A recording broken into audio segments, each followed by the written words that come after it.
Deputy Head of Mission of the Czech Embassy in London, Mr. Military Attaché of the Czech Embassy in London, my dear friends from Lidice, distinguished guests, ladies and gentlemen. We are here today to commemorate the 70th anniversary of the launch in this very hall of the Lidice Shall Live campaign.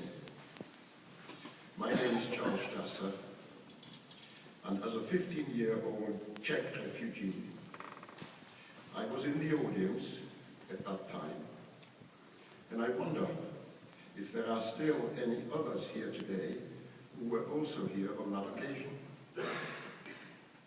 Today, as indeed 70 years ago, the City Council gave its full support to the Czechs. However, the city's support actually started much earlier than that. It was in 1938 when the then Prime Minister, Neville Chamberlain, came back from a meeting from Munich with Adolf Hitler, having given away to him part of Czechoslovakia, and to use his words, that far-off country of which we know little. And to use his words again, he waved a piece of paper which was the agreement.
Staffordshire community were extremely friendly and helpful to us, and we formed the Czech-British Friendship Club, of which Dr. Strauss was a leading member. When the news came to us of the atrocity perpetrated by the Nazi SS troops in Lidice, my father suggested to Dr. Strauss that this city should once again show its well-known support for the Czechs. And that is how the Lidice Shall Live movement as an idea was started and conceived.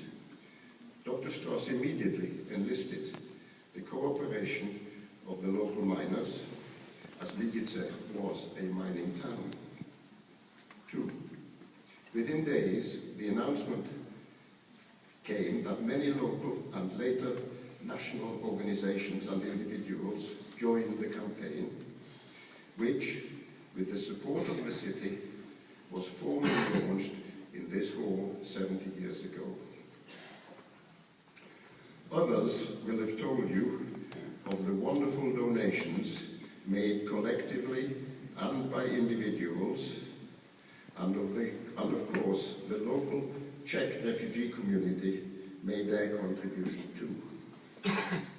The Czech children, and there are 4 of us here today, gave many musical and dancing displays in halls and clubs all over the area.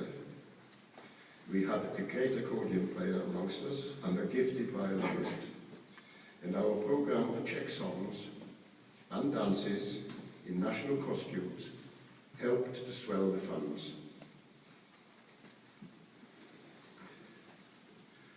A number of those Czech children, including me in 1944, joined the Czech army, which at that time was part of the British Army. We trained in Lille-on-Sea and saw war service in France with the Czech Independent Armoured Brigade. Finally, as a motorcycle dispatch rider, I took part in the Victory Parade in Prague, in front of Dr. Beneš, the President of Czechoslovakia, who was also in this hall 70 years ago, and we met again. As a result of the generous donations, Lidice was rebuilt after the war, next to the village, which was razed to the ground. I have been there many times to see the grounds turned into a garden of remembrance with roses and memorial sculptures and the new village next to it. I thank the city of Stoke-on-Trent and its people for its continuing involvement and friendship with the Czech people, and Lidice in particular. One of the many Czech songs we used in the Czech children's concerts in 1942 had a chorus, which I would like to end with today, 70 years later. Then Lidice shall live again. Salute the morn, when Europe casts her chains away and freedom is reborn. Thank you.